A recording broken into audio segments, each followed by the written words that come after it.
So good morning students. In the previous class we have studied about the 4-figure and 6-figure grid reference. Now in this particular video we are going to learn about the color tints. Now before we learn about the colors, let us understand why are these colors so important in our topo sheet. Colors on a topographical map are of great significance as each feature is associated with certain color. There are a list of some of the common colors which are found on the topographical map. For example, we see black color. This black colors could be the lines of latitudes and longitudes. All the names such as the river banks, dry streams, dry tanks, broken ground, heights and their numbering, railway lines, stations, telephone and telegraph lines, and all the boundaries, including national, international, state, district, taluk, and the survey trees. These are all marked in black color. Now, what are the survey trees? In your topographical map, you will get to see some prominent survey trees which are having their numbers on their trunk which serve as landmarks. We will discuss about this later on when we learn about the signs and symbols. Now coming back to the colors, we can see we have the red. All you can see the red lines, red blocks, red digits and values written over here. Let us understand why are this red useful to us and what do they eventually interpret. So the red lines are the grid lines. In the previous part we have already studied that how to measure the 4-figure and 6-figure grid reference. So this northings, that is a horizontal line, and the eastings, which are the vertical lines, are marked in red. It also includes the numbering, roads, cart tracks, footpaths, back tracks, huts, settlement and buildings. Then comes the blue color. The blue color actually indicates the water features. All the water bodies that are perennial, that means they contain water all the year long. Next we have the thin brown colors, or you can also see some brown dots in certain portions of the topo sheet.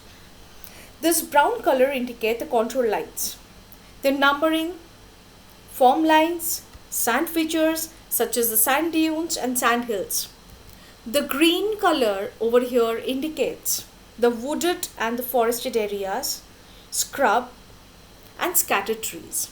Along with this we have the white patches over here we can see, and these white patches actually indicate the uncultivated land, infertile land, wasteland and the barren land. Let us now consider once again what are the colors used for in a topo sheet. So we have black, we have red, we have blue, we have brown, green, yellow and white. So the black indicates latitude, longitude, dry streams, dry rivers, dry tanks, broken grounds. Like broken grounds, you will get the symbol somewhat like this in your topo sheet. Okay.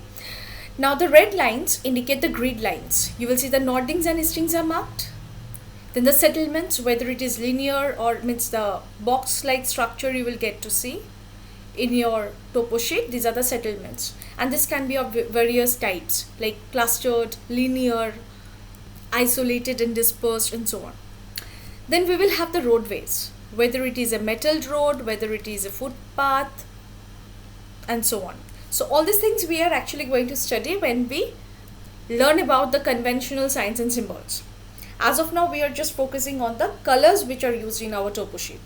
Then we have the blue. Blue we already know that it is usually used for water bodies.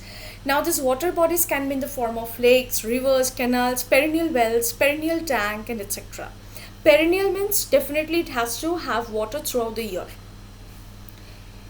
Then we have brown, which indicates the sand dunes. Then contour lines, like this contour lines which are marked in brown you will get. Then we have the green, that is a forest, vegetation or scattered trees are always shown in green in our topo sheet. Then the yellow color actually indicates a fertile agricultural land. This includes that actually the occupation over here is agriculture, that is a farming. Don't write agriculture as an occupation. Agriculture is a method being practiced over here, but the occupation is farming. Then we have the white patches as we have shown just now in your topo sheet.